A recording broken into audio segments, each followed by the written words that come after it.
Hello student, আমি তোমাদের sir তোমাদের সকলকে স্বাগত জানাই। আজকের এই ভিডিওটি তোমাদের জন্য একটা আই ওপেনের হতে চলেছে। কেন বলছি? কেননা একদিকে যখন চারিদিকে শুধু হতাশা, ঠিক তখনই মধ্যশিক্ষা পর্ষদ বা ডাব্লিউবিবিএসসি এর তরফ থেকে একেবারে অফিসিয়াল নোটিশ পাবলিশ করে সংশোধিত নিয়োগপত্র বা রিভাইজড অ্যাপয়েন্টমেন্ট লেটার নেওয়ার জন্য প্রার্থীদের ডেকে পাঠানো হয়েছে। হ্যাঁ বন্ধুরা, ঠিকই শুনছো। কেন বলছি, কারা এই ডাক পেল, কবে যেতে হবে, প্রমাণ সহ আজকে স্ক্রিনে কিন্তু দেখাবো। আর অন্যদিকে গতকাল ভরা জনসভায় আমাদের মাননীয় মুখ্যমন্ত্রী শুভেন্দু অধিকারীর মুখে 2016 সালের যোগ্য এবং ফ্রেশারদের নিয়ে চরম চাঞ্চল্যকর মন্তব্য।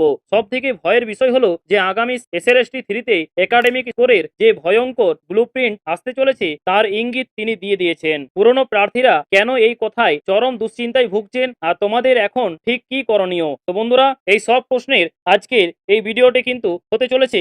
অবশ্যই কিন্তু সাথে থেকেও চলো শুরু করা যাক। দেখো, শুরুতেই তোমাদের সব থেকে বড় ব্রেকিং আপডেটটা দিই, যেটা হচ্ছে তোমরা স্ক্রিনে এই নোটিশ দেখতেই পাচ্ছ।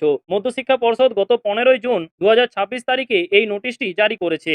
একদম অফিসিয়াল আপডেট। এই নোটিশে পরিষ্কার বলা হয়েছে যে টিচিং ক্যান্ডিডেটদের রিভাইজড অ্যাপয়েন্টমেন্ট লেটার বা সংশোধিত নিয়োগপত্র দেওয়া হবে। কবে দেওয়া হবে? দেখো, আগামী 24শে জুন, ঠিক শুনছো, আগামী 24শে জুন 2026 ঠিক দুপুর 1টার সময় নিবেদিতা ভবনের অ্যাপয়েন্টমেন্ট সেলে চতুর্থ তলা প্রার্থীদের উপস্থিত থাকতে বলা হয়েছে। ঠিক আছে, আর এর সাথে পর্ষদ একটি লিস্টও প্রকাশ করেছে। সেটা হচ্ছে তোমরা স্ক্রিনে দেখতেই পাচ্ছ। সেখানে পোস্টের প্রার্থীদের ক্যান্ডিডেট আইডি, নাম, এমপ্লয়ি কোড এবং হোম ডিস্ট্রিক্ট পরিষ্কার উল্লেখ করা আছে। তোমরা যারা ভাবছিলে যে প্রসেস থমকে আছে, তাদের বলি পর্ষদ কিন্তু ব্যাক এন্ডে কাজ শুরু করে দিয়েছে।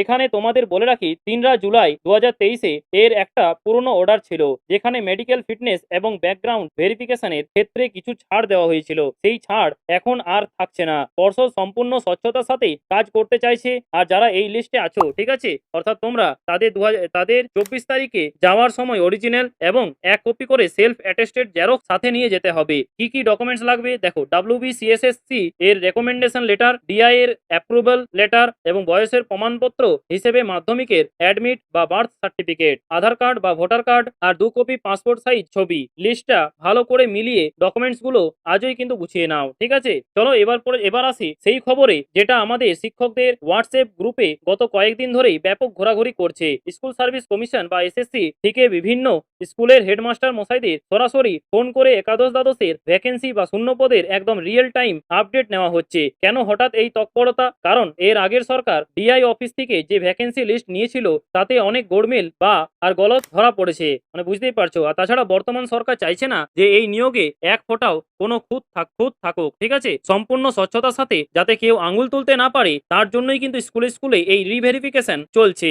এর থেকে একটা জিনিস কিন্তু জলের মতো পরিষ্কার, যে একাদশ দ্বাদশের নিয়োগ প্রক্রিয়া যা শুরু হওয়ার মুখে। আর এই প্রক্রিয়া কিছুটা এগোলে এবং নতুন বোর্ড গঠিত হলেই কিন্তু নতুন নবম দশমের ভেরিফিকেশনও কিন্তু ধাপে ধাপে শুরু হয়ে যাবে। সুতরাং পজিটিভ খবর কিন্তু আছে এবং থাকবে। তাছাড়া এরপর চলে আসি যে এর মাঝেই গতকালের জনসভায় মুখ্যমন্ত্রীর একটা মন্তব্য আমাদের অনেকের ঘুম উড়িয়ে দিয়েছে। কেন বলছি? কারণ হচ্ছে যে বিশেষ করে আমাদের 2016-র যোগ্য শিক্ষক এবং ফ্রেশারদের তিনি গতকাল স্পষ্ট ভাষায় বলেছেন যে 2016 সালের SLST-তে যে 60 পেয়েও ইন্টারভিউতে ডাক পায়নি।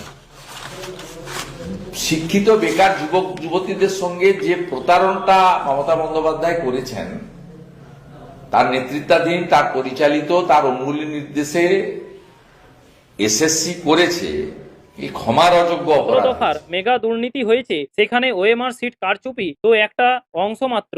বিরোধী দলনেতা থাকার সময় তিনি হয়তো ভেবেছিলেন ক্ষমতায় এলে সব মুশকিল আসান করে দেবেন, কিন্তু আজ সিস্টেমের ভেতরে এসে সরকারের চেয়ারে বসে তিনি বুঝতে পারছেন যে এর শিকড় কিন্তু কতটা গভীরে। তাই তিনি স্পষ্ট ইঙ্গিত দিয়েছেন যে এই জট রাজ্য সরকারের পক্ষে কাটানো প্রায় অসম্ভব। এর চূড়ান্ত ফয়সালা সুপ্রিম কোর্ট ছাড়া আর কেউ দিতে পারবে না এবং এটা কারোর ক্ষমতা নেই। মানে বুঝতেই পারছো, তিনি একটা কড়া বার্তা দিয়েছেন, পুরনো দুর্নীতির কথা মাথা থেকে ঝেড়ে ফেলুন এবং আগামী দিনের দিকে তাকান। অর্থাৎ সরকারের ফোকাস এখন পুরোপুরি নতুন নিয়োগ বা SLST 3 এর দিকে। তাহলে এখন প্রশ্ন হচ্ছে যে এই যে তোমাদের সেকেন্ড SLST হয়েছে, সেইটা কি বাতিল হয়ে যাবে? দেখো, আমি বলে রাখি, এটা কিন্তু একদমই বাতিল হবে না। যেমন চলছে প্রসেসটা সেরকমই চলবে। ঠিক আছে, দেখবে জুলাইয়ের প্রথম দিকে কিন্তু তোমাদের সবকিছু ভেরিফিকেশন থেকে শুরু করে এবং কাউন্সিলিং থেকে শুরু করে সব কিন্তু স্টার্ট হয়ে যাবে। বিশেষ করে নবম দশমের ক্ষেত্রে তোমরা ওয়েট করো, 1 জুলাই থেকে তোমরা দেখতে পাবে প্রথম সপ্তাহের মধ্যেই কিন্তু তোমাদেরকে ডাকা হবে। এখন দেখার বিষয় পরবর্তী স্টেপ কি হতে চলেছে। তাছাড়া আমাদের 22শে জুন ঠিক আছে একটা বৈঠক হতে চলেছে আমাদের মাননীয় মুখ্যমন্ত্রী শুভেন্দু অধিকারীর সঙ্গে। ঠিক আছে, অনেক শিক্ষকেরা কিন্তু দেখা করবেন সেখানে, কিন্তু শিক্ষক গঠন থেকে শুরু করে সমস্ত ডিপার্টমেন্টের লোকেরা কিন্তু আলোচনা করবেন। বিশেষ করে আমাদের যৌথ মঞ্চের, আমাদের সংগ্রামী যৌথ মঞ্চে ভাস্কর বাবু তিনিও কিন্তু ডিএ এবং এই যে নিয়োগ সংক্রান্ত এই বিষয়ে কিন্তু আলোচনা করবেন। আশা রাখা যায় সেদিনে কিন্তু একটা সুষ্ঠু খবর আসতে চলেছে, তাই চিন্তা করবেন না। ঠিক আছে, তাই চিন্তা করো না। কিন্তু সব থেকে বড় ভয়ের জায়গাটা তৈরি হয়েছে অন্য জায়গায়, সেটা হচ্ছে একাডেমিক নম্বরের ওপর জোর দেওয়া। একটু ফ্ল্যাশব্যাকে চলো, দেখো 2011 সালের এসএলএসটি তে একাডেমিক স্কোর 35 নম্বর ছিল। কি রকম? মাধ্যমিকে 5, উচ্চ মাধ্যমিকে 5, গ্র্যাজুয়েশনে 7, পিজিতে 7, বিএড এ ছিল 6 আর এক্সপিরিয়েন্সের মার্কস ছিল 5। সরকার যদি আবার এই পুরনো বাম আমলের সিস্টেমে ফিরে যেতে চায় তাহলে কিন্তু একটা বড়সড় বিপদ হতে পারে। দেখো দাদার মতো একটা কথা বলি শোনো, আগেকার দিনে যারা বেশ কয়েক বছর আগে মাধ্যমিক বা গ্র্যাজুয়েশন করেছে তারা কিন্তু এখনকার ছেলে মেয়েদের মতো এত ঢালাও নম্বর পায়নি। ফলে একাডেমিক যদি সেই 35 নম্বর বা তার কাছাকাছি কোনো সিস্টেম ফিরে আসে তাহলে পুরনো প্রার্থীরা প্রতিযোগিতা থেকেই নতুনদের থেকে না চাইতেই অনেকটা পিছিয়ে পড়বে। এটা কিন্তু অনেকের কাছেই একটা চরম দুশ্চিন্তার কারণ হয়ে দাঁড়িয়েছে। এখন দেখার বিষয় পরবর্তীতে কি আসতে চলেছে। এবার চলে আসি শেষ আপডেটে, সেটা হচ্ছে তোমরা বলবে যে সেকেন্ড এসএলএসটি সেই আপডেটটা আপনি কই বললেন, আপনি দেন।